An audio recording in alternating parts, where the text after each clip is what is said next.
All right, welcome back, everybody, to day 2 of the TopDeck Expo CEDH 8K, biggest paper CEDH tournament that I think has ever happened. In the U.S. Yeah, it's almost 200 players. I mean, this is a massive event.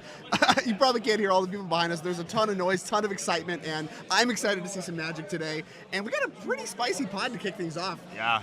A lot of decks I haven't seen in a while. But cooking with Shorekai C1. Yeah, what? Awesome. What year is it? That was a deck that I remember Ashani freaking out about. He's so don't curse the guy like that. Look, he's moved on to bigger, better things. Italian. Look, okay. Control winter, whatever keywords you want to use. It's not great out here, but Shorekai's out here representing, doing the Lord's work, and all of these players still in contention for the top 16 cut. Yep. A lot of Magic left to be played today. 2 rounds, a lot can shift, a lot can happen because of the point distribution with CEDH. A little bit different. Winning matters a lot more than it does in normal events, just like in normal tournaments that you've seen 1v1. So a lot on the line still for all these players. Points, of course, the first qualification to the TopDeck Invitational. Yep. Ton on the line, and with that, First platinum event, too. True, yeah, first platinum event, and ton of points on the line, ton of money on the line. Let's get down to the match and see where these players are at. Bam. So these players still shuffling up here a little bit, looking at hands, resolving mulligans, something that we're going to stress on a lot, I think, as this weekend progresses a little bit. Mulliganing matters a ton in CEDH, so some of actually the longest Magic you'll see play. I mean, I know we had a match in turn 2 yesterday. Yeah. Some of the Magic that takes the longest with CEDH is actually just resolving your mulligans. Yep. And it's really important. There's a lot of stress in your opening hand. Some of the games, once again, can be really, really short, and so there's a lot more pressure on your opening hand. Do have cards that matter right away, and the existence of that free mulligan. Remember, multiplayer formats, you get 1 free mull to 7. These players definitely going to be leveraging that, given their position and what's on the line. And you're going to see a lot of mulliganing, a lot of that going on. If you're in this seat, you're any of these players, who are you most excited to be? If you could be any of these players in this pod, who do you like? What are the odds? What are we doing? I don't know. I'm a little partial to Shorekai. That deck really capitalizes on breaking parity on stacks pieces. Sure. So deafening silences, you're playing rule of law effects, things of that nature. If you can deploy those turn 1, really slow down the game plan of the other decks. I mean, Anala can't win through a rule of law. Right. And that's just one less player to deal with.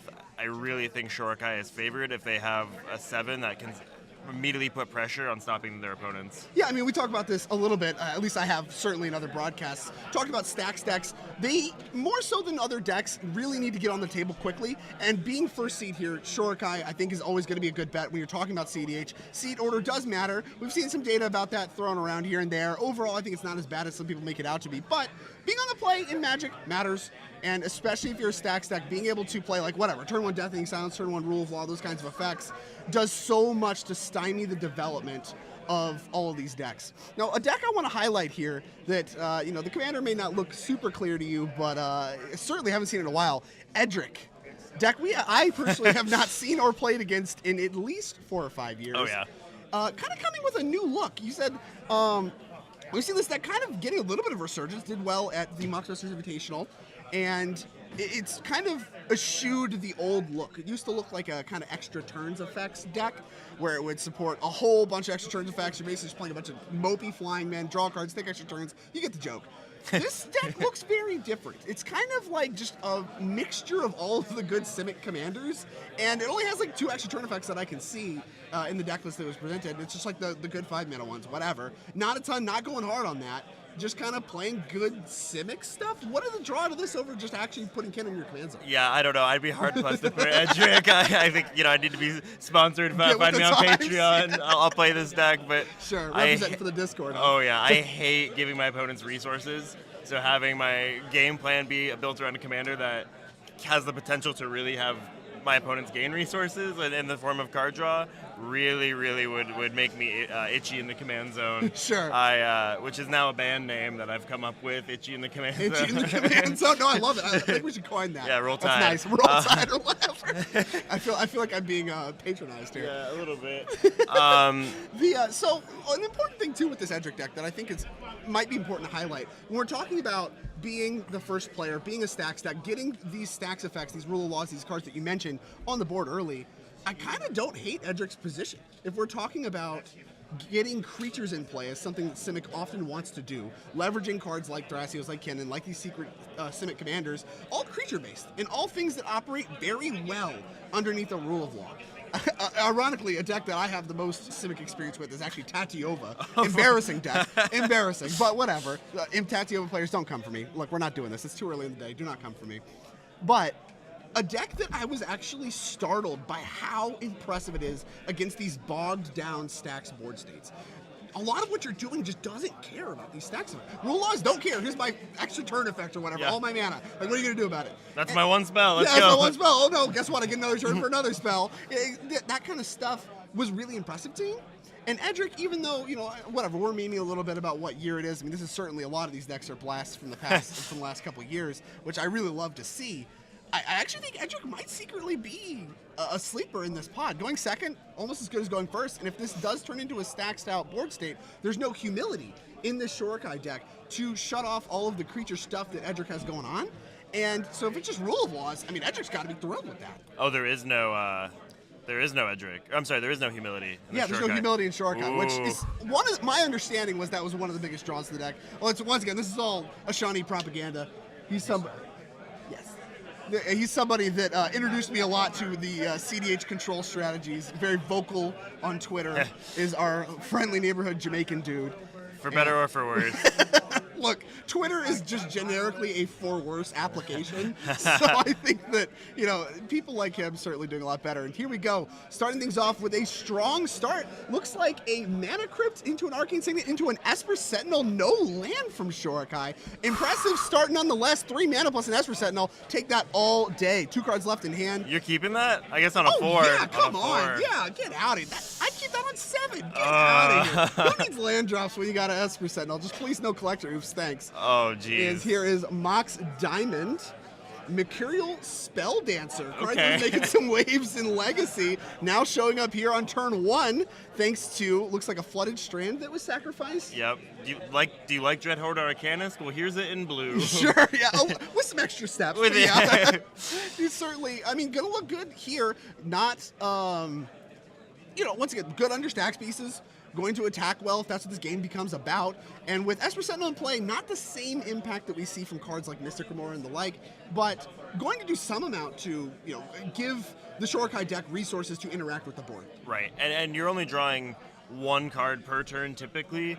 People are a lot more likely to feed into an Esper Sentinel as compared to a Mystic Remora or Rhystic Study, which you're going to draw a lot of cards very quickly. Right, and that's my next question, right? We see Luis immediately fed Esper Sentinel card, right? Because this Mox Diamond was not paid for casting the Spell Dancer. And here we see the Thras Vial player leading on a Misty Rainforest. And that's what I'm saying. If you're these are 2 players, the Anala player and the Thras Vial player, you're just feeding into this, right? You have no choice, you really. have to. Yeah. I do think it's interesting that something that we didn't, we neglected to mention. Anala is also a throwback deck. Right, yeah. All the Grixis Renaissance we're seeing. Ton of Rogside throughout the tournament. We've had like 4 Rogside. Whatever. What's Rogside? Yeah, who knows? Never heard of it. But Anala, a deck that, I mean, good friend Mikey championed for a long time, kind of coming back. Although on a 4-card hand going forth, not in the best position here. But a deck that can win on really low resources. It's one that draws the deck. Certainly not going to count them out. I mean, if that's Land Crypt, Spell Seeker. Yeah, is there turn 1? What you got? Is that what it is? Land Crypt Seeker? Is that what does it? Yeah. There you go. That's maybe the Lotus Petal to cast like Ritual off the. All done. Yeah. Rolled up. Easy. Good game. Yeah. As Mana Vault going to be the play off of the Tropical Island found from Misty Rainforest, making mana with it immediately. Okay. I like the early board development. Can't get it. Looks like Arcane Signet, 1 mana floating, and it's gonna be a Dockside on turn 1. Bailey might not even get a turn. Holy We're talking about the turn 1 from Bailey. Might not even get a turn because when Dockside comes down, counts 4. 4? Yeah, I see 1, 2, 3, 4. That's the math I got. Wow. That's +2. I mean, turn 1 +2. That is one player hasn't even gotten a turn. Right. Like that is an impressive Dockside. Do you hold that Dockside and hope that Bailey? I hope that Bailey develops with rocks. I mean, it depends. I mean, what are we going for here? What's our follow-up? Because that's always the question you're asking with Dockside. Once we see these treasures coming down, once Dockside's in play, made for treasures, we see that happen, can't crack any artifacts. What is the follow-up? And yeah, we see Maxwell immediately reaching 4 mana. Is that a Birds of Paradise? That is the new Birds of Paradise. And that's past the Lord of the the Rings turn, one. 3 mana up. Okay. In a Bowmaster's world, I'm scared to do something like that. Sure, and Bowmaster's going to look pretty good from any of the players that can cast it, which I think is just the bottom two players here, third and fourth. Yeah. Simic and Azorius not able to play black. Although, of course, Bowmaster's going to be impactful on this board. If you're talking about what Shorikai does, we're talking about what Edric does. Bowmaster's going to have a big impact on this game for either of the players that can play it. Meat's back on the menu. Correct. But yeah, just passing the turn. What's up, Tad? Tap land on turn 1 from Bailey. That is not land crypt. That is not. That's almost as good. Seeker. No, it's not. City of Brass looks to be the land for turn. And Imposter Mac! Oh, no. AKA Romano Dockside. This is exactly the punish that you see when you talk about playing Dockside for value. When you're talking about holding mana up, trying to present interaction, just accelerating your mana, cashing in on it now before things get worse. This is the punish. These clone effects, we talk about Phantasmal Image, talk about Imposter Mac. Now this Imposter Mac, you're stuck. What do? Do you crack your treasures to reduce the count? Then your Dockside was, not as good. You lost the mana to cast the 2/2. And Brandon's still getting mana. 1/2. The count, if you crack all the treasures, still 3. Yeah. Still positive mana here, which is going to do plenty to help cast Shorikai. So now what? Do you just not crack your treasures? And yeah, Max is in a position now where if he doesn't crack the treasures, it's the difference between 3 and 6 mana, which is game-changing. Correct. We'll see. It looks like the players are going to do a little bit of discussion here, but that's the big question here that you're forced to ask when it comes to Dockside on Dockside action. And this is really, Imposter Mac, in my opinion, card a little bit slept on, looking very impressive here from the deck that is not allowed to play Dockside. Max not cracking the treasure either. No crack, which means Shorikai with 2 mana up is the follow-up, and 3 if you count the City of Brass down there. That might come back to bite him. Yeah, immediately cashing in thanks to the floating mana from Mana Crypt. So yeah, everything coming up, Brandon here, and this is your favorite pre-game. Certainly looking impressive here, despite having a single land in play. Incredible. CEDH not about the lands in play here. No, and especially on a mold of 4, that's a potent mold of 4. I'm wondering if he kept that Imposter Mech in the opener, hoping that someone dropped the Dockside. Yeah, and what is it? One of the decks, the deck that's going next to you, the second place deck, doesn't even play Dockside. So a little bit of a gamble, and Anala, a deck known for speed, going to be trying to kill you as soon as Dockside comes down. We got a Gitaxian Probe, looks like targeting Max. I want to shout out, that's a chippy signed Gitaxian Probe. Incredibly hard to find. Hard to find. I've been trying to find Summoner's Packs. Signed by Chippy. Very hard to find. Good luck. Yeah, very, very difficult. I have a singular signed Chippy card, and it's like a prize gem of my signed card collection. It's a crappy card, but I have a Chippy card. Proud. I finally found one. I need 4. I have 1, and it's not in English, so that's why the English ones are impossible to find. Right. Looks like Probe's resolve chose not to reveal to the table. You see that happen sometimes, but I will say with the current multiplayer rule set that we have, they can't flip. I have to step away for a moment. I will be right back. No problem, Lauren. That's okay. I think we got it from here. As the follow-up is Rhystic Study, that is about as punishing as it can possibly be for not cracking these treasures. And now the table's really forced. If there's interaction here, I have to imagine it's going to come down, and it sure is. Mindbreak Trap from Maxwell. That's going to immediately go after the Rhystic Study. Going to take care of that. No fight from Brandon, which, it'd be impressive if he had more backed up onto that. Esper Sentinel still going to work, though. And over to Luis we go from an explosive turn from Brandon. We'll see if Luis can have a good follow-up. The Spell Dancer has a lot of work to do. We'll see Luis taking a look at the hand. Looks like Breeding Pool untapped, 2 life. Going to be paid for that.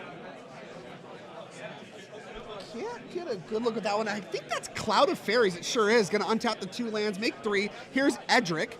All right, so Edric already getting busy. Cloud of Fairies going to be worth an extra attacker with Edric, so looking pretty impressive there. And Spell Dancer going after Maxwell. Going to trigger the Spell Dancer and draw a card thanks to Edric. All right, so we got Edric set up. Less explosive than Brandon's turn for sure. Is that a Cloud of Fairies? Yeah, Cloud of Fairies. How's that for an Edric attacker? Oh, baby. Looks good to me. Damage from Mana Vault on draw step. And now, after this pretty tough Dockside punish, we'll see what the follow-up here is for Maxwell. Attacking for 1 to Nala. Okay. All right, we dealt a point. Get a card thanks to Edric. Oh, everyone has a Tymna. Yeah, everyone's got Tymnas. And this is probably bad news for the Anala player, as if going forth on a Bolt of 4 already wasn't bad news. Not a lot of blockers, especially good blockers in the Anala deck. If I'm having to... You just kind of threw that Adnaz too. Yeah, it's like, it ain't getting better. And I love this Adnaz here, because it's not getting better. It's not. You just had to interact with a Rhystic Study. There's an Esper Sentinel play, all the mana in the world for Brandon. Just go ahead, put him under the gun now. Do you have it? Any interaction? Bailey's tapped out on a low mulligan. The Edric player tapped out to get the Edric engine going. This Adnoz could be it if it resolves. A lot of pressure on Brandon to have something here. Doesn't have to be much, but something. If there's a deck, though, that I feel confident that can win on a mold of 4, it's Anala. Well, not if this Adnoz resolves, I'll tell you that Not if much. this Adnoz resolves. And it looks like it is going to resolve. Wow. Well, that's 4 damage right off the bat there. Okay. Demonic Tube is big. Fierce Guardianship doesn't add much to the mix. With the One Ring, that's a big bonk. Not Great Flip's Fire Covenant. This Wow, is a Sadnaz. Oh, there's some mana. brutal. It's mana. We have 2 mana available. Okay, 0. Still 0. Worldly Tutor. We have the Arcane Signet. Multiple Opal's a unlocks great us a hit. lot. You can even do tricks where if you cast a Mox Amber, you can offer You Can't Refuse yourself to Ritual for the Right. 2 treasure. Especially if it doesn't work or whatever. Force of Will for a little bit of backup. Not actually irrelevant, Going although a huge deeper. hit. Oh, I mean, we're at 10. I think you Comfy. still go. Yeah, you gotta go. You have It's the Force time. of Will already, too. It's still not getting better. We're gonna Yeah. try to. I think you're going to make a win attempt here, or you're dying. Yes. That's it. We're all in on this Adnons. I love this play, and this is really the make 'em have it mentality that you see people talk about Yep. when it comes to playing not just CEDH but combo decks in general. A lot of times, I mean, things look bad. Things look bad. A lot of blue decks at the table. You are the only player that has played a piece of interaction. So who knows what the interaction suite looks like at the table. Jammed the Adnons anyway, getting rewarded here. A little bit of rough flips, but we're still at 8. We can still hit 0-mana artifacts. I think Not out of it. I think you're dead to the power that's on board anyway. I count 1, 2, 3, 4, 5, 6, 6, 7 power. Oh, okay. So we're thinking about potentially stopping. I think you have to keep going. You're dead anyway. Yeah, you're dead. This is like even if you get to pass or whatever, like Talisman. there's gonna be so much more interaction. That's Talisman not is what 6. unlocks you. Soul Ring. Soul Ring's a big That's hit. huge. That's plus mana. Okay. You didn't take the life yet from the Soul Ring. Might be thinking There about we if go. he's just stopping here because that might be the mana threshold. I don't really see. I mean, it depends what this Demonic Tutor gets. We've already been through Dockside, so we can't get another burst of mana with that. Stopping at 5. Okay, the Soul Ring was enough.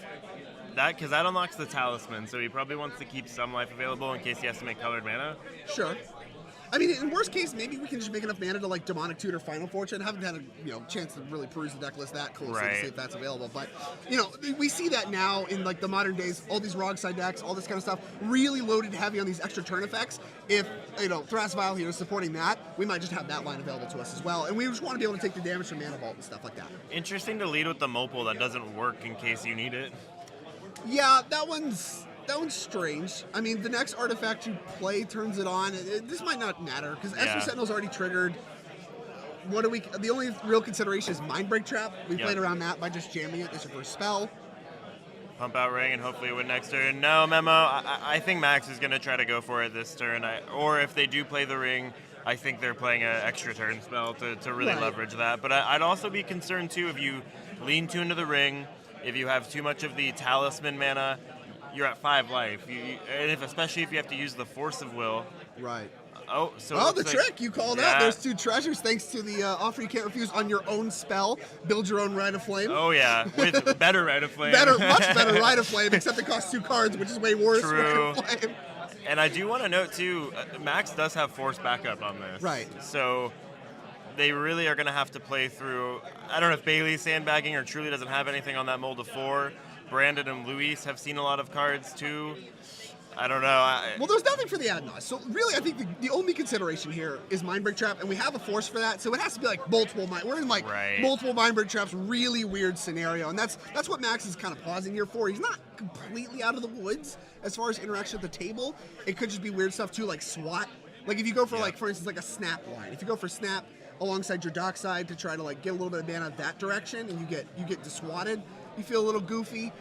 Not only deck could have that as Bailey, but that's the kind of things that you need to be thinking about. Yep. Right? Mindbreak Trap, the most commonly played by a lot. But there's still stuff that works that would not have countered the ad nauseam. Yep. That's really the important bit to think about as you're watching Max going, we stopped, we have a plan.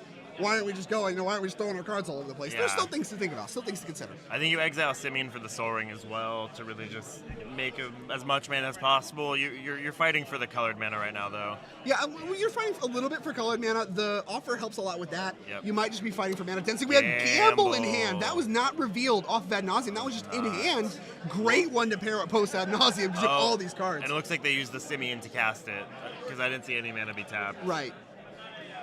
What do you get? Maybe you're just gambling for the demonic consultation. That seems like the less safe option, though. Yeah, you just saw Force backup, I think. I don't remember if we flipped another blue card. But My concern is you're putting yourself in the position when you can generate the mana that you have, Right. and you're gambling. There's a known demonic tutor in hand. I think he has enough mana where he could demonic tutor to find the other piece of the AB combo because we know he has a Thorkel. Right. Doing the gamble, it's a little bit more mana efficient, but you're now running the percentage chance of discarding one of your 2 cards that you need and putting yourself back. So here's the question. Is there a single card that you can get off Gamble that works if you discard the Demonic Tutor, but maybe you wouldn't have mana for if you cast the Demonic Tutor for it? With the rocks he has in hand, I don't think so, but there's probably something I'm not seeing. I mean, because that's the thing, right? It's like a lot of people are going to be like, well, Demonic Tutor is safer, right? Because, like, it just always works, but it is more mana intensive. So if there is something that is more mana intensive that matters, maybe you have... I mean, there was cards in here we still don't know. Gamble was one of them. There were cards in here we didn't know pre-Ad Nauseam, so it's not We just discarded the gamble target. That was Demonic Consultation. So yeah, it was the Thorkel Consult. How about that? And that would have been 3 mana. That would have done it this turn, right? But he went for the gamble, and we know he has the Soul Ring in hand. He can turn that into a talisman. We see clapping from Bailey. A lot of excitement here. You don't see people discard the gamble target often, and certainly not post Ad Nauseam. I think the gamble is going to come back to haunt Max later on. Granted, he has the pieces now because he can DT next turn for a breach line.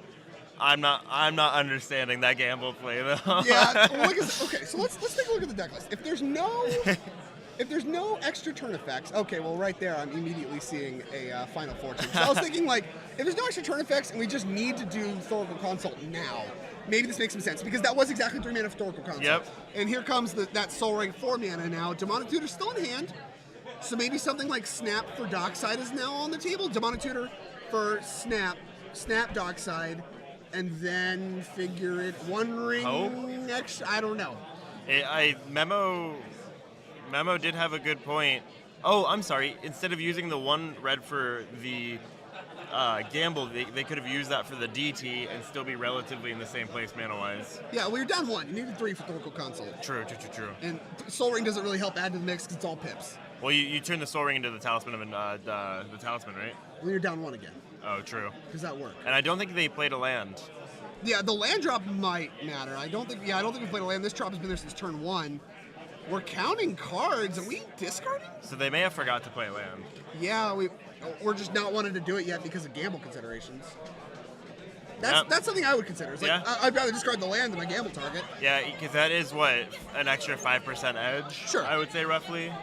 This is what I'm talking about. This is the kinds of things we were just talking about. Yeah, okay. A lot of times people talk about Ad Nauseam just being like, okay, it's rolled up, game's over, blah, blah, blah. That's not always the case, especially in these high pressure situations. A lot of things to think about, a lot of things that can go wrong even after everything's gone right for you so far. Right. And 1 ring is going to be the follow-up, going to give protection, going to allow Maxwell to not take damage from all these creatures in play and potentially survive for another turn if there is another turn. It at least guarantees it for Max to have that extra turn. Anala, unless you're doing Thorkel Consult, really hard to win. With the Spellseeker lines, you can't deal the combat damage. Right, can't do the combat damage. I don't know. I don't know. The polymorph lines. I mean, I guess Soulbreaker or stuff. Whatever. You can put it in a position where nothing you do matters, maybe. There's the Bowmaster's going to discard. That was in hand. Just in hand. Wow. I'm surprised now. And missed the land drop. Having seen Max discard the Bowmasters, I'm surprised that we actually did jam the Ad Nauseam because my assumption was things weren't getting better because it definitely didn't look like they were. Bowmasters does kind of maybe potentially change that. Whatever. Either way, you can start eating apart that board. Max got rewarded. Ad Nauseam resolved, and if we don't discard that Demonic Consultation we gambled for, it's just all rolled up no matter what. Yep. Now we're in a little bit of a tough spot. The 1 ring's still available, and things are still doing okay. But a lot worse than we were looking before, as Bailey adds a Watery Grave to the board state. I keep against Edric and how many extra cards my opponents are going to be drawing. that Bowmasters keeps it in check to such a high degree, I'd be really hard pressed. And now he's dead. Oh, I suppose he has protection. Yeah, it's I protection. forgot he had protection. We're covering against the creature damage and like targeted stuff. Brain freeze not going to work necessarily, but whatever. I'm not envious of that position though. Now it's on stream. Well, I mean, we're going to go back and look, and maybe we can think about, was there a line with Demonic Tutor and stuff like that? Like I said, the thing that I was immediately drawn to was Final Fortune, but maybe there's some problems with that. I don't know. There was like information we didn't know, and I do not have the same experience. That's why they're playing, and I'm in here in the booth. Yeah, they're there and we're here. Yeah, exactly. You get it. You're going to hear that one a lot from me.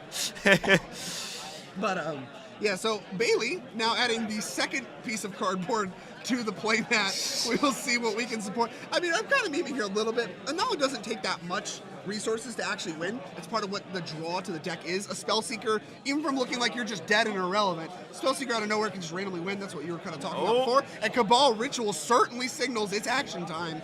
And given how little interaction we saw from the table previously, we know about a Force of Will in Maxwell's hand. Don't know if there's a blue card. I think Thorkel was the only one that I remember seeing. Yep. And so if Bailey goes for something here, maybe the Force is just not something that Max can like confidently use.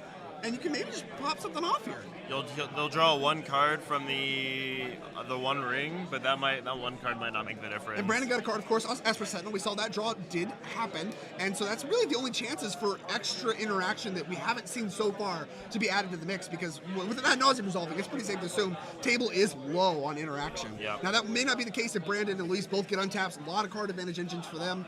So I do like the spot of going for something here. No Force of Will came out on Bailey's Demonic Tutor. I don't know what we're grabbing here. Only 2 mana. Can't grab Spellseeker, and we've already played our land. So we'd have to have extra mana like a Spirit Guide or something down up. That's in a hand. Fimage. Fimage! Going to immediately be cast, not even bothering. Not even moving that one to hand. No. I do want to say as well, I lost my train of thought. I apologize. You're fine. That's the okay. caffeine's kicking in. I'm on West Coast time. Like, we're rolling with this. Hey, welcome to the South. But I do think it is Bailey's window to try to jam this win. It has been very clear from the table. Seeing your opponent whiff on a resolved Adnaz, I'm going. It's time. Things are not getting better. It is time. We are in Jam Town. This is. I wanted to shout out the tokens. All Trades Media is our token sponsor for this event. There's somebody that we hope to be working with in the future. We see the treasure token on camera now. Those floating mana tokens are also from All Trades Media. If you like those, you can find their Etsy store, All Trades Media LLC. If you use promo code Eminence, you can get 25% off orders of $20 or more.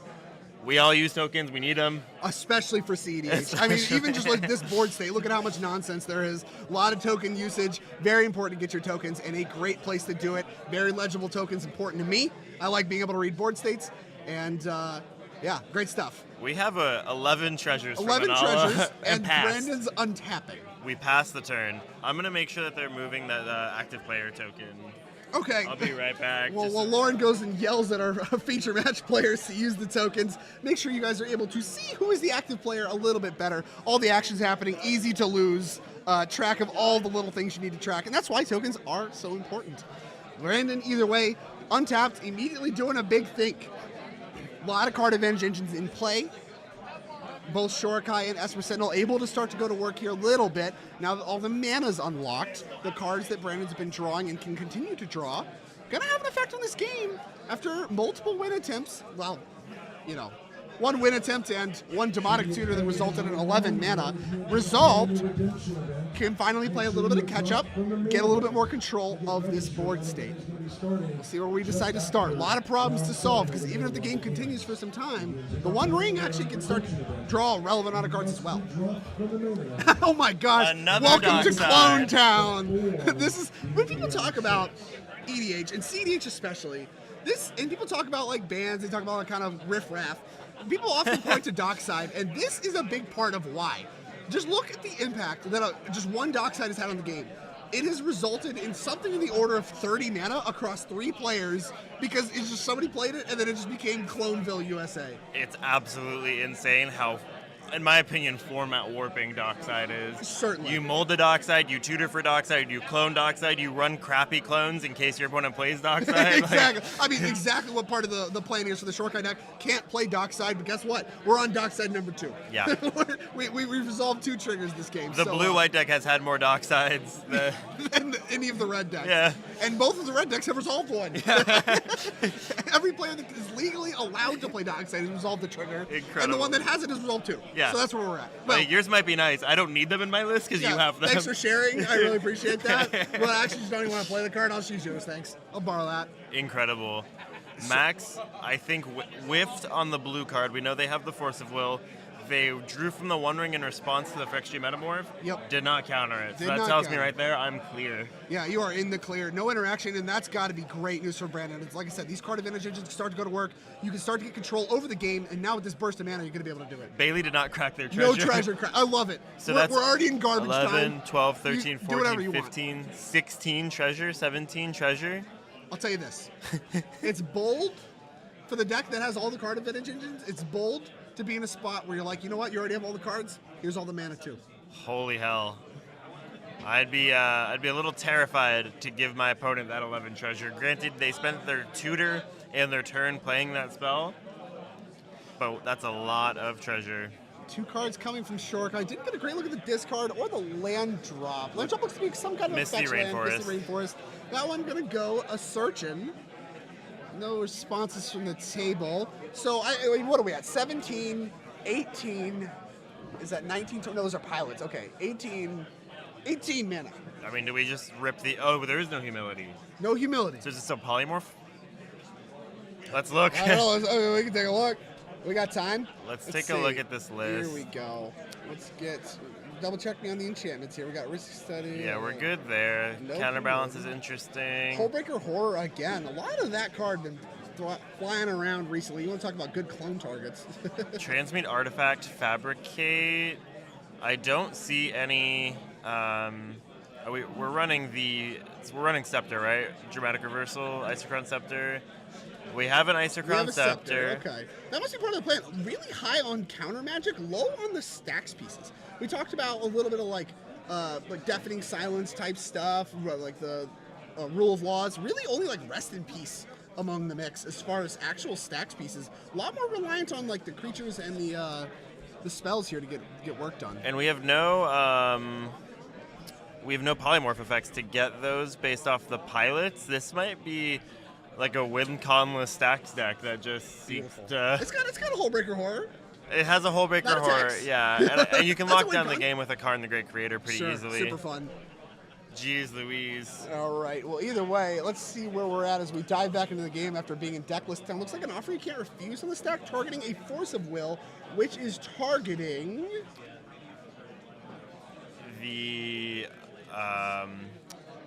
Force of Will. Teferi Time Raveler Teferi there. Time They're back Raveler, behind yeah. with the lands. Yeah, Teferi Time Raveler in a second. Now, Red Blast, Ooh. a second piece of interaction. And it one we did resolves. see. That one's going to resolve. It does require Max to use some of those very valuable treasures if we learned anything from that. Oh, another ring. The One Ring coming down from Brandon as well. A card that has had a dramatic impact on a lot of 60-card formats, kind of where I'm from. Now looking very impactful in CEDH as well. I know you don't have to, but I love going, I now have protection from everything. Sure. I love that it's also just like partly a lie. It's like Yeah. you say the words, I have protection from everything. That doesn't stop you from dying. Right. You still can just get the Oracle killed. So what's up with that? Yep. What's up with that? Such a misnomer. He said Adnaz in response. Oh, no. So Bailey's out of this game. I will say the one out they do have, I think they only have one card now. If they have two, What is this game?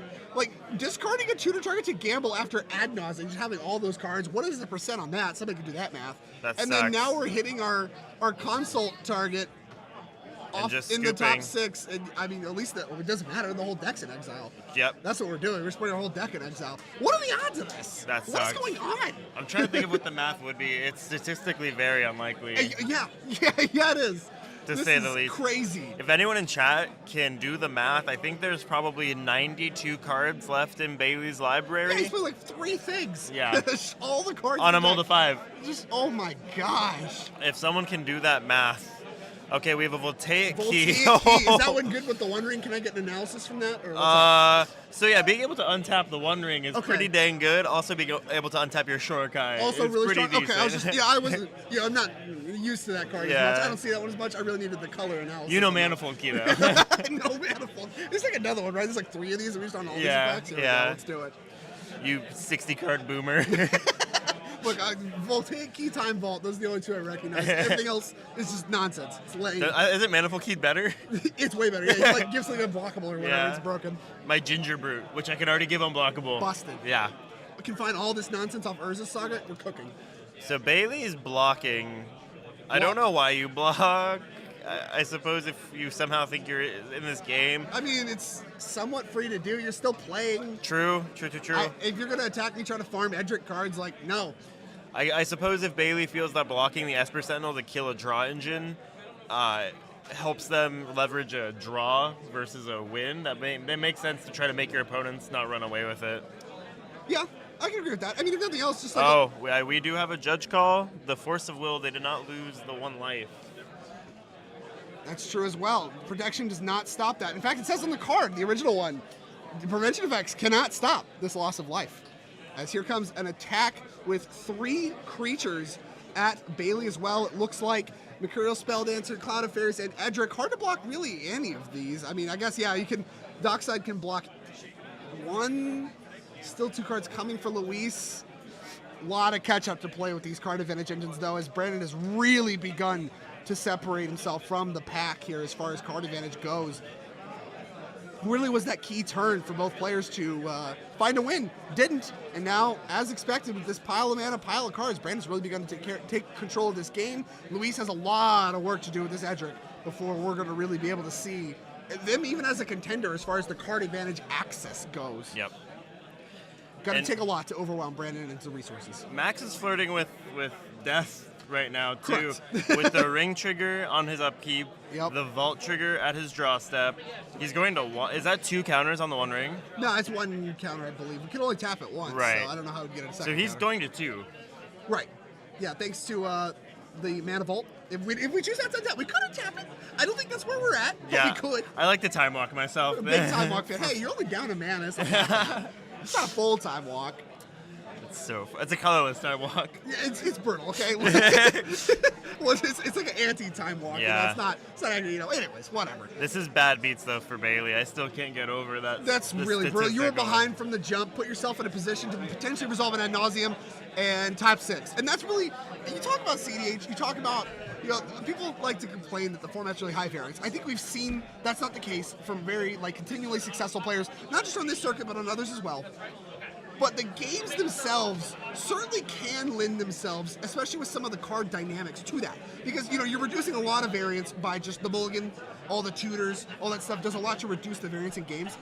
The variance that Demonic Consultation, Gamble, cards like that present, I think make for some really, really interesting games, and we're really seeing that in full effect here, as this game has been a wild one. Yeah, and I think Max just cast a Worldly Tutor. On end step, using our last treasure. Okay. I'm curious what you grab. Maybe a Spell clone? Seeker? I don't know. A Is it clone more would be hot. time? Oh, baby. That's the only thing. That's the best thing by a lot, in my opinion. Phantasmal Image is money. Money in money. the bank. Yeah. I suppose you can't get there either with just Spell Seeker. I think I'd be looking for a clone because I did not discard the Demonic Tutor. Right. We have the Thorkel in hand. You know that. I mean, that's the win. Sure. But the missing the land drop, if he's 1 mana short going into his turn, that missing land drop made or break his game. Correct. I mean, we have 2 more cards we can look at with the winner. Because, it's very likely this is Max's last turn. Yeah. I mean, just looking at the board, looking at the life totals, getting another turn after this upcoming one is a ambitious task. Yep. And so, whatever is going to happen, he's happened now. So we have 2 cards that can come from the One Ring.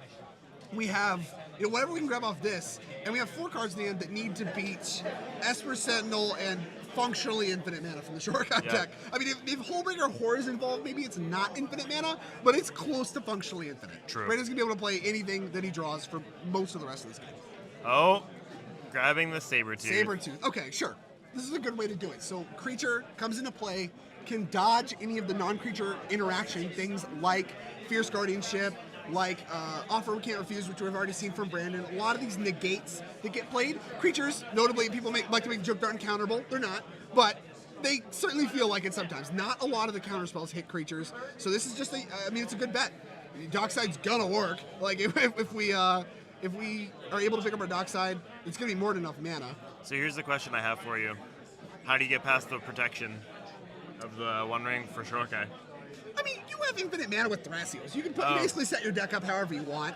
And at that point, I mean, I mentioned how it's ambitious to get another turn. When you have infinite mana to Thrasios, it's not that ambitious anymore. Hard, though, missing the Born Upon the Wind. Oh, I suppose. I see what you're saying. I see what you're saying. Yep. We just have way more, it takes a lot to overwhelm Brandon's card advantage resources. Drawing your entire deck, that'll do it. Plus, there's Final Fortune, so you can just, Final Fortune, have all your mana untapped too. Although, once again, then you need to find a way around protection. I don't know.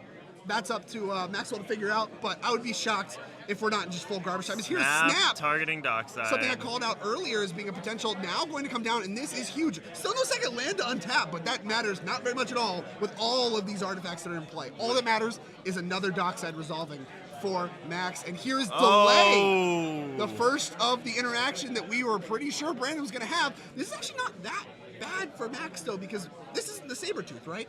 This is just the Snap. So maybe this is A, easier to defend, or B, maybe you're just fine getting this countered, and you have enough mana to make the other thing happen. It's going to take a lot of mana, but it's possible. So he has a colorless mana floating. I think based on how he tapped his mana, he was really banking on this resolving. I'm inclined to agree as well. But, we got 2 cards coming. It's not that ambitious to try to find an extra, 3 mana or so, especially given Mana Crypt is still in the mix. Or we could fight. We'll see what's going to happen. Now Max put himself in a position where he's fighting over the Snap using his mana. Right. He could have just full sent that Tamir Sabertooth. Granted, we did not know about that. Yeah, the delay still works against both, so not that much of a punish here. But I think you're more punished in this position than just playing the Sabertooth. Right. Maybe. I mean, you have mana left over versus being tapped out. That's true.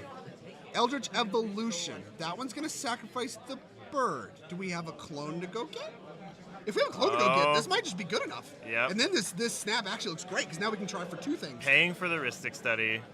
Wait. What? Paid for the Rhystic Study with the Eldritch. I see. Paid 4 total. Didn't pay for the Rhystic or the Esper the first go round. Yep. Paying for the Rhystic now. Or paid 1, so it's either the Esper or the Rhystic Study. Sure. I can't see mana floating necessarily, but... I am... All right. Oh. And it works. And here's Phantasmal Image. That's going to put a Dockside trigger on the stack right there. Yep. Okay. We're cooking. Okay. That might be it. I mean, with the Thrasios in your command zone, who knows? Because we talk about not a lot of cards in hand for Max. I mean, this is just so much mana. And now this is where the conversation starts. Because you talk about normally people don't really crack their treasures. We've seen that happen in this game so far. Nobody's cracked any treasures. Bailey is still in this game, but dead. Yeah, if I'm Bailey... I crack my treasure. You crack your treasure? My best out is to deprive my opponents of resources and hope it leads to a draw. Okay. So if 10 mana is a lot, especially in a Thrasios deck where you have an outlet for that mana. Yeah, you have an outlet to spend on that mana. I'm cracking that treasure faster than that Fimage hits the board. I am not letting my opponent, I'm already losing. They can try to figure out how to win harder. Sure. Yeah. I mean, I don't mind that position necessarily. I wonder if there's some kind of gambling point. Can you try to make a pact, even though you're dead or whatever, be like, I'm not cracking if you're not cracking, Brandon, and then see what that buys you? I mean, I don't really know. What Bailey's out here is tough because I mean, you're dead to a draw step. I think if I'm Bailey though, I have no benefit to. Maybe. I mean, I don't know what Bailey's composition of the deck is, right? Well, I don't actually know. There could be something that keeps Bailey in this game. Maybe there's a Thoracle in hand or whatever. True. I don't know. Well, you would have no opportunity to cast it. True as well. No, we didn't. We made all the mana, passed. And we wouldn't have wanted to play it until post-Nas and all that kind of stuff. So, not really, but yes. Yeah. I mean, at this point, behind. Yeah. And it looks like Brandon didn't crack all the treasures. I mean, I don't know how many he's left. I think it's 2. Yeah. All right, so that makes 2, 4. I don't know what kind of conversation was had here, but there certainly had to be a conversation about how many cards from Thrasios can we afford to give Max here. Yep. And it looks like the answer is 2. Well, Max just wins, right? You play the Sabertooth and then... Maybe. There's a Rhystic still in the mix. Mana up for Luis. Maybe couldn't really counter the Eldritch Evolution knowing there's a Sabertooth in the chamber. Oh, actually, I'm so sorry to interrupt you. I know what Bailey's doing. I saw the one card in Bailey's hand. It's a Brain Freeze. Oh, we're Sabretooth Brain Freeze everyone? So I think, yeah, he's going to let the... Oh, Max led with Thrasios. Yeah, So, I mean, get your stuff online, represented at least. So you put the stuff on the stack, and then, bam, hit you with the Brain Freeze. Okay, that could create a really interesting position where it's like, yeah, we're all dead. Yeah. And maybe Max is dead right away. And here's Subtlety! You want to talk about Team Sabretooth being hard to counter? Subtlety's going to take care of it. And then can mill with the Brain Freeze to just not deal with it in response to a Thrasios activation. Oh my gosh, you're right. Wow, what is happening? Like, we can like Thrasios activate, but then we don't have the mana to recast it. Yeah. Even though we just made 12 mana off Dockside. And I'll say this because like Max is a friend of mine. We're in similar play groups. I really think that this was very poor sequencing. Okay, on Max's really? end. You've not liked Maxwell's sequencing all game. I feel like he's punted the win twice. Okay. I truly feel, and like... Strong stance to take? Yeah, no, I Sell feel... me. I feel Max has been in a position where you could do the cool and interesting thing or the safe thing, and both times he opted for the cool and interesting thing and was punished for it. I like a lot of the sequencing from this turn. I like the snap into Eldritch. Really? Because if Eldritch clears, it's very likely your Sabretooth clears. Yeah. And, like, you basically get to go for it twice that way. That's fair. I don't know, maybe if you get punished if you get to snap Dockside, cast Dockside, then your Dockside gets Subtlety. That's where maybe I could see you getting punished, but that didn't happen. True. And I actually like being able to go for 2 instead of 1. If he's trying for Sabretooth this turn, delay, bam. True, Screwed. that's true. That's true. Here, we did put ourselves in a position where this is a winning position. If this Sabretooth happens, the table needed something extra. And that's something we were talking about, and gonna be hard to do with Sabretooth, right? Like, that's a really promising position. Yeah. The Subtlety is really punishing, though. Yeah. Really, I mean, a card we don't see much in CEDH at all, looking incredible here. Of course, the Edric players playing it too. It makes so much sense to have that attacker that can do something else. Right, yeah, flying attacker. I mean, Yeah. God, if you can play for 4 mana, you're just cooking on all Yeah, it's cylinders. amazing. You're just cooking. Yeah, even flashing that in feels great. There's still some conversation happening here. Max, I can't imagine there's much left in the tank, but there was some draws that happened off One Ring. Yep. There were some draws that happened off of, like, just draw for turn. And the question maybe is, what draws off Thrasios even matter? Right. Like, if you hit Fierce, if you hit whatever, do those cards even work? Right. Like, does that get you anywhere? I do want to add Subtlety and a Shawnee Miller staple. Oh, is it an Ashani Miller staple? Shawnee loves that card. A Jamaican dude Jamaican special. dude special. Well, Luis putting it to good work here Yeah. as well. Shawnee's there like, yo. Control Witch, he's got to be absolutely beside himself. The Shurikai is looking very promising on his board, and Subtlety's going to work. Subtlety resolved. All right, resolved, evoke. That card hits the bin. And now, it looks like Team Sabretooth on top. And we were just talking about, I'm not optimistic about chances of getting a turn. Here's the Demonic Tutor. Been in hand since the ad nauseum. What matters for 3 mana here? For 3 mana? I mean, how many more Docksides can we do? We've already done console. Tesla. Yes, Oracle in hand. Oh, the console's gone. The console's gone. Oh, so Tainted Breach? Pact? Underworld. Okay, what would Underworld Breach do? Snaps out in the graveyard that matters here. Yeah, but you go down to 1 mana? The gamble is. Oh, gamble for the LED. Okay, yeah, that might do it. Yeah. But you're still feeding a Ristic this whole time. That's true. That's a tough proposition, and there's also a One Ring still active. Oh, I forgot about that one. Yeah, it's been a long turn. I think a lot of people It's been a long did. turn. Okay, so we did grab the Breach, and it looks like he's casting the Breach. Has to be the best card by a lot. He has 1 mana. 1 mana. Now it's maybe good that Bailey didn't hit him with the Brain Freeze. Yeah, exactly. Yeah, if he did the Brain Freeze, I mean, he's Demonic Tutor. You would wait until a draw happens or anything like that. Anyway. Yeah. And Brain Freeze might still be good here. Like, there's a chance that, like, a draw happens at some point and you need to freeze him out or whatever. Yep. But it is, yeah, Bailey's Brain Freeze had the potential to look really incredible underneath Team Sabretooth. Not gonna work underneath Underworld Breach. So it looks like Breach did resolve, or maybe they're discussing it. Max? Yeah, I think we're talking about what's in the graveyard.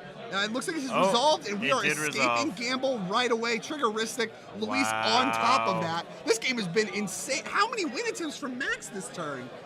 2 to 3 easy. Yeah, like easily 2 to 3 after a failed ad nauseam. It just shows how much that extra turn matters. Incredible. Having all that extra mana. Oh! Oh my gosh! Underneath, with this gamble on the stack, going for the Underworld Breach with Cyclonic Rift, going to tax Max's mana. Luis getting a card for the trouble as well. Holy hell. What is this game?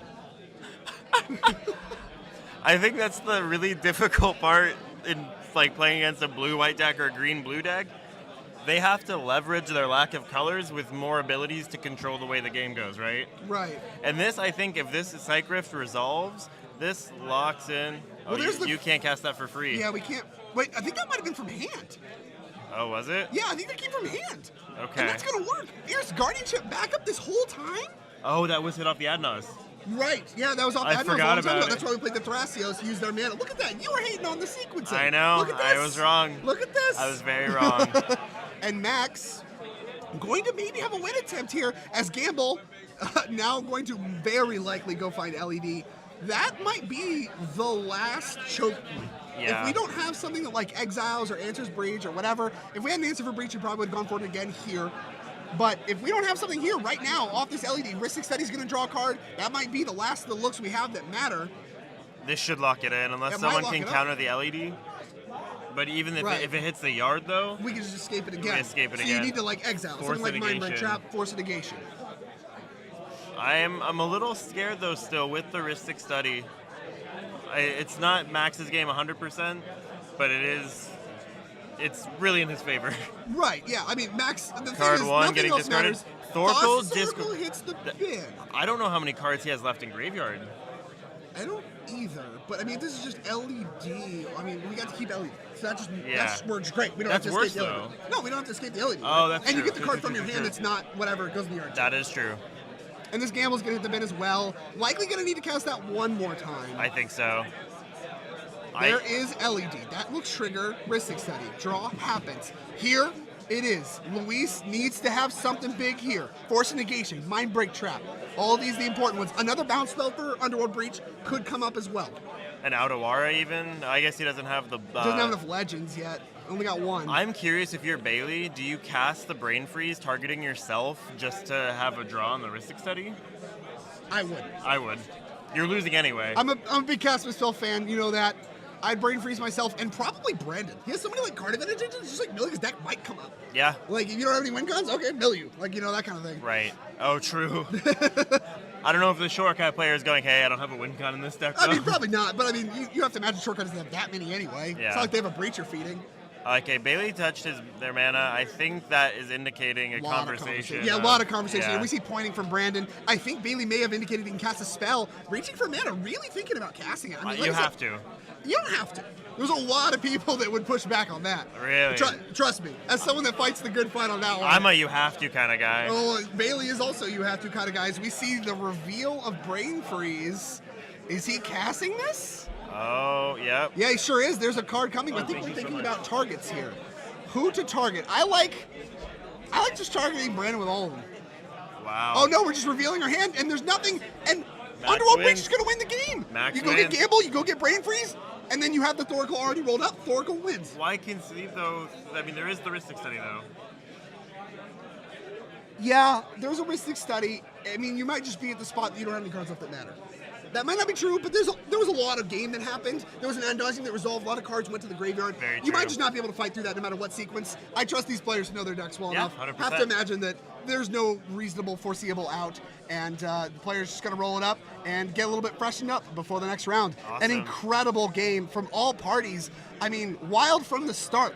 Looks like Max had kind of chucked it after the gamble, was able to put multiple win attempts on the stack in one turn after tutoring a card that looked like it was only going to be one, right? Like it was like a 4-mana creature, that's one attempt. No, how about Snap, Eldritch Evolution, then the Demonic Tutor we knew about. And all then this stuff Breach. mattered. Yeah, and then the Fierce that we kept in hand, didn't discard, that able to play Thrasios because of the Phantasmal image, which, you know, once again, we can talk about how the clones mattered that Yeah. game. Certainly shaped the texture of that entire game. After that dock set on turn 1, which we were kind of questioning to begin with just the dockside pass. It looked like you were going to get full punish for that. Max, despite all this stuff that we were questioning, we were thinking through, didn't understand, able to pull out a win in the end, thanks to just overwhelming the resources of the table. With the tightest of mana, he had no mana floating. nothing with left. that gamble. No So, interaction left. Yep. I mean, at that point, we knew everything. We had all the information, nothing left, used every single resource, able to pull it out. An impressive run from Max, looking good potentially Yep. to make the elimination rounds with this win. Remember, wins worth a lot more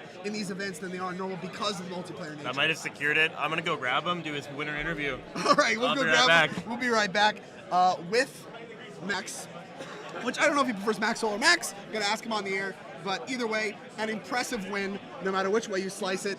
that was round 6 here. We're going to do a player's interview, and then we are going to take probably a slight break. That round was pretty long. Take a brief break. We're back with round 7, which will be the final round before they cut to top 16. You're going to start to see some elimination matches. You're going to start to see real money be played for. Impressive stuff from players all around. We have Max. Max, Eminence. I won't say like affiliate.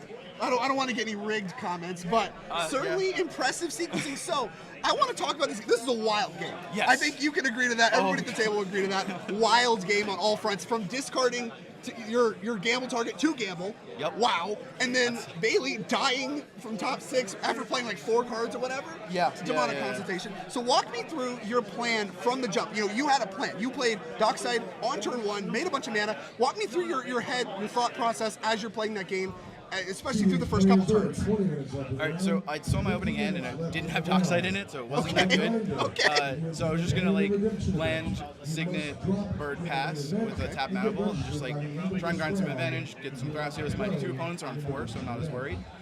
So I go to my turn. My other opponent goes like turn 2, 2 rocks, no land, or and an Esper Sentinel. Yeah. So I'm like, all right, this is a mana positive Dockside, so I'm just gonna jam, hold up 4 mana, and then try and Naws on my next turn because my opening hand also had the Naws in it. Okay, so you had the Naws. All right. Yeah, so there was a payoff if I found a second land, which I did end the game with 1 land in play. Yeah, what was up? We were sitting there like, did you forget the land drop? You just didn't There hit any was lands. no land Yeah, you drop. shouldn't hit any lands. Yeah, that entire Naws had no land in it. Yeah, wild. A Almost wild no ad zero nauseam. drops. All your 3 drops. Everything. No On my lands. 5 drop, my One Ring. The One Ring saved me though because it dug me deeper. So I just like sculpted for protection after I'd like fell 1 mana short. I had a line technically that wasn't as safe. I could have gone for Breach LED and just like had perfect mana, but nothing to back it up.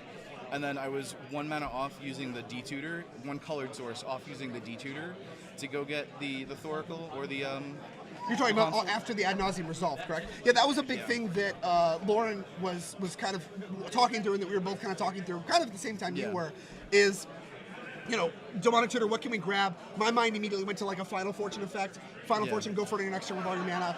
He was like immediately like, you know, whatever, go for some mana, play your Soul Ring, and like you can do it all that way. Going for Gamble was something that surprised them, kind of surprised me as well. We didn't know about it. And yeah, you ultimately ended up discarding Demonic Consultation and being in a tight spot. It was really just, I wanted to use the D-Tutor to go get that because that's like the easiest A plus B. Right. I wanted to play it in the fewest spells possible. The problem was, like I said, I was 1 colored pip off. I had exactly enough mana, but it wasn't enough colored mana. Right. So there was no way for me to, unless I went for the Breach line, to have the ability to use the D-Tutor. Which arguably, hindsight, I was like, I didn't understand how I got another turn at that point. Yeah, we were sitting there like, I'm not optimistic about you getting another turn. And you did. Yeah, and I did somehow. Like the one ring saved me because I had just enough mana to like Soul Ring to play the One Ring and pass. Got protection for the turn, and then just fought through a ton of interaction or everything at that table to try and go. I made 2 win attempts in that final round. Yeah, I was gonna say, I want to talk about that final turn a little bit too as we kind of close out this. You, in the turn, search up Teamer Sabretooth, right? Yeah. Everybody at the table, including us in the booth, were like, okay, you know, Sabretooth, that works. You get to go for the Sabretooth win. You know, you didn't know about it at the time, but we knew about a Bailey's brain freeze. Like, that could get a little sticky. Yeah. But whatever, we're like, okay, that's an attempt. Like, you know, we're not sure what you could assemble, but that's an attempt. Going into your turn, going for the snap, that's something that we immediately were kind of talking about. Okay, the snap's a little risky, not a creature, that kind of conversation. It ended up pulling out the delay, which would have hit the Sabretooth if you just went for that. Correct. Lined up great for you, I'd argue. And you were able to go for, like, snap and then into Eldritch Evolution, go grab Phantasmal Image. I want to talk a little bit about your thinking in that turn, because you could have grabbed the Phantasmal Image with the World of Tutor to begin with. You could have had that second Dockside there. Talk me through Sabretooth, how it played into your multiple win attempts in that final turn. The Sabretooth, so creatures are basically uncounterable in this format, right? There's That's what we're talking 3 about. counter spells in every deck that can hit a creature. So I've already seen some of those. I already saw the Force of Will, so I felt more comfortable going for a creature-based win because my commander is the outlet for the Sabretooth mana with Dockside. And like baiting that counterspell out with the snap, like I knew that was going to happen. But like Magical Christmas Land, if that resolves, I'm like super winning. You can't stop me at that point. Yeah. But the delay getting out of his hand to let the rest of my turn go like uninhibited, and I could still win from that point.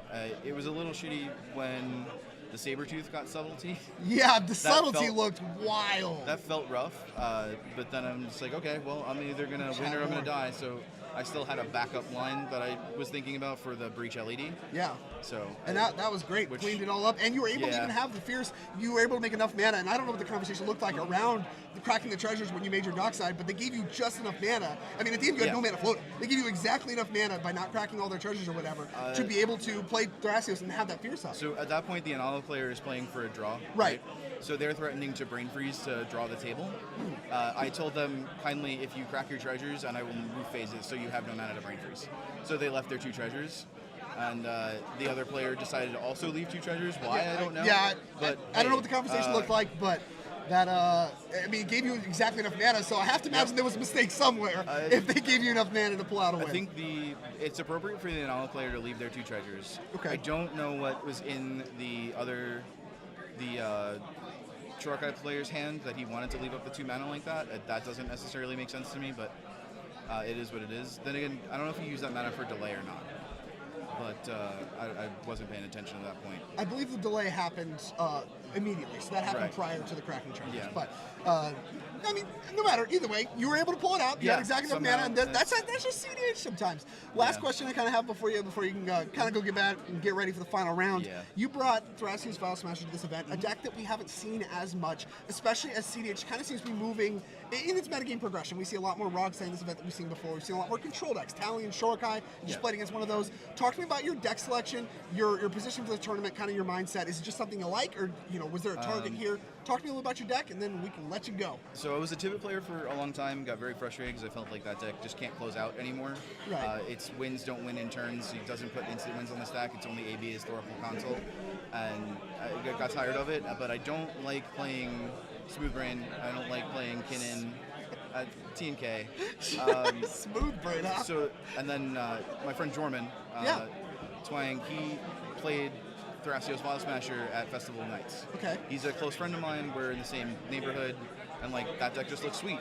Corvold has a shit ton of wins that it just piles into a deck. It's like WinCon Tribal, and this deck takes advantage of that because all creature wins are basically uncounterable in this format. Yeah, very hard. So it adds blue to that and gives an outlet with Thrasios, and like you get to just abuse Dockside. Like these cards are broken. Like Dockside is. We saw that for sure. yeah. All the clones. Dockside's abysmal to have to play against, and I got really tired of not playing it. So I'm like, all right, I'm just gonna. Smart. Yeah. Smart. Get Dockside in my deck. Yeah, I've been playing more of a turbo version of this list, but I think with what the meta is shifting with Control Winner and probably what is mid-range spring, I'm probably gonna slow this deck a little down Planning a all little the bit. seasons out. Okay. I'm missing. I would like Seedborn Muse for some grindier games, and I think Displacer Kitten Really? adds some lines here. Yeah. Okay. I think Big it's old like creatures. two to three cards that like can make that deck more consistent to handle late games. Because Rogside doesn't like the late game, right? That's its downfall. And this deck wants to emulate what Rogside does, but needs more pieces. Yeah. So it's a little more. A little more resilient with the card-intensive. creature, Yeah. with the creature stuff. Can get through a little bit more of the counter magic, like we saw you do actually in that game. That mattered a lot. These creatures being hard to counter, exactly what you just called out. Rewarded immediately on screen. So and with your tournament record so far, I can't speak to any kind of standings, anything like that, but you're certainly still in it. I Yeah. don't know what your last run has to look like, but you have had a great run so far. An awesome, exciting win there. This will be 4 major event top 16s back to back with this deck if I do this. You're sick. Yeah, Mox Masters and Open Invitational and Path to Beak were all top 16s on this list. New so. face, and hey, maybe this is also your opportunity to punch Yeah. your ticket to the TopDeck Invitational on the Right. first Platinum event, on the Absolutely. biggest stage, Yeah. biggest paper event that has existed in Paper CEDH so far. A lot on the line for you, and Yep. I mean, obviously a streak you got to keep going. Yes. So impressive stuff. right. Congrats on your Thank win. you. And I will let you get back to it and get right. your break in for next round. Thanks. Thank you, Max. Thanks for talking to us.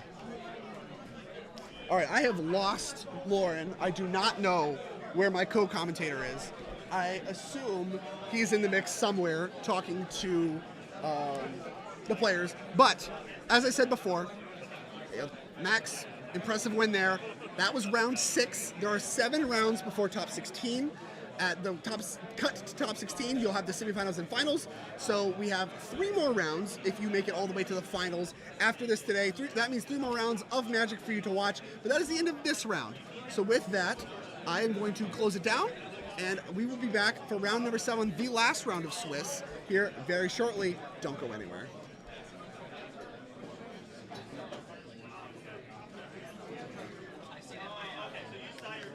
We still live? Yeah.